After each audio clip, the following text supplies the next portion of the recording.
ফেরাউন ধ্বংস হয়ে যাবে, এটা তিনি আগেই স্বপ্নে দেখে ফেলেছিলেন।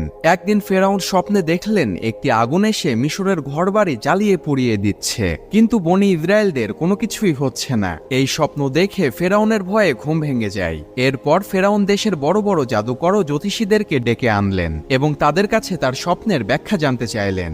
জাদুকররা তখন বলল, অতি দ্রুত বনি ইসরায়েলদের হতে একটি পুত্র সন্তান জন্মগ্রহণ করবে এবং তার হাতে মিশরবাসীদের ধ্বংস নেমে আসবে ও ফেরাউনের পতন ঘটবে। ফেরাউন তখন ভয়ে একটি আইন বানালেন, বনি ইসরায়েলদের ঘরে কোনো পুত্র সন্তান জন্ম হলে তাকে যেন হত্যা করা হয়। ঠিক কথা মতো সেই কাজ, বনি ইসরায়েলদের ঘরে কোনো পুত্র সন্তান জন্মগ্রহণ করলে তাকে হত্যা করা হচ্ছিল।